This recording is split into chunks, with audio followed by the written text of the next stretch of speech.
அன்பான நண்பர்களே, ஏசப்பா எப்படி வானத்துக்கு எடுத்துக்கொள்ளப்பட்டாரோ அப்படியே திரும்பி வரப்போறார் 2வது முறை. இந்த முறை எப்படி வரப்போறார் தெரியுங்களா? மேகங்கள் மேல வரப்போறார். யாராவது மேகத்துல வந்திருக்கிறது பார்த்துருக்கீங்களா? இல்லை, அதுதான் சூப்பர் ஸ்டார், யுனிக் கேரக்டர். இயேசு கிறிஸ்துவனுடைய ஸ்டைலே வேற. அது மாத்திரம் இல்லை, அவர் எப்படி வரப்போறாராம்? திருடன் வருகிற விதமா வரப்போறார். ஏன் திருடன் வர்ற மாதிரி வராரு? திருடன் எப்போ வருவான்? நம்மலாம் எப்போ ரெடியா இல்லாமல் இருக்கிறோமோ அப்போதான் திருடன் வருவான். அதே மாதிரி தாங்க, ஸ்கூல்லையும் ஹாஸ்பிட்டல்லையும் காலேஜ்லையும் இன்ஸ்பெக்ஷனாக என்ன பண்ணுறாங்க? இப்போதான் எல்லாம் 100% வாங்கணுன்ட்டு பொடி அடி பொடி பொடி ஒன்று பொடின்ட்டு அவ்வளோ பர்ஃபெக்டாக வைப்பாங்க.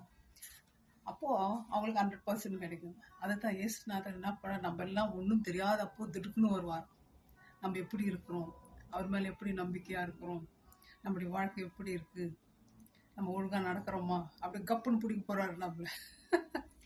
அதனால தான் 1 மாதம் 1 நாள் ஆண்டவரோடு இருந்தால் பத்தாது. வருஷம் முழுவதும் ஒவ்வொரு நொடியும் அவரோடு இருக்கணும். ஆகவே நம்ம விழித்திருக்கணும். 2வது முறை வரும்பொழுது கண்கள் யாவும் அவரை காணணும். நீங்கெல்லாம் பார்த்துருக்கீங்க, லேசரில் நியூக்ளியர் பாம் எல்லாம் இருக்குன்னு. ஆனால் வாயிலேருந்து நெருப்பு அழிக்கிறது பார்த்துருக்கீங்களா? அவருடைய இருபுறமும் கருக்குள்ள பட்டயம் அவர் வாயில இருக்கான்.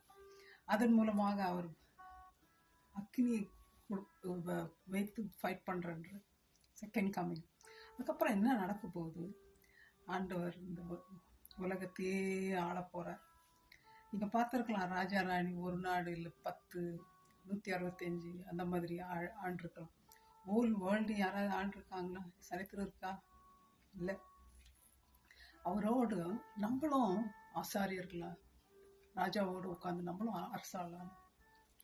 அந்த ஸ்லாக்கியம் உங்களுக்கு வேணுமா? எவ்வளோ சந்தோஷமான விஷயம். யாராவது ராஜாவானா நம்மளை சேர்ப்பாங்களா? த்ரோன் பக்கமே வராது, ஓடிச்சு அப்படின்னு துரத்துவாங்க. அவங்க அண்ணன் தம்பி தான் கொண்டு போடுவாங்க. ஏன்னா அவன் பதவிக்கு வந்துடுவான். இப்படிப்பட்ட ராஜா இருந்தா அந்த இயேசு ராஜாதி ராஜா, கத்தாதி கத்தாவர் வரப்போறார். நீங்க ரெடியா இருக்கீங்களா? கண்கள் யாவும் அவரை காணும். ராஜா ராணி அவர் குறிப்பிட்ட மக்கள் தான் தங்களுடைய கண்களால காணணும். மின்னல் கிழக்குலேருந்து மேற்கு எப்படி உதிக்குதோ அந்த மாதிரி வரப்போறார் ஆண்டவர். அவருக்கு மறைவா எதுவும் இருக்க போறதில்லை.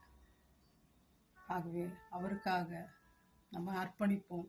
நம்முடைய வாழ்க்கையை ப்ரிப்பேர் பண்ணுவோம். அலர்ட்டாக இருப்போம்.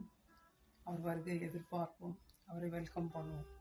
May God bless you, my friends, and give you strength.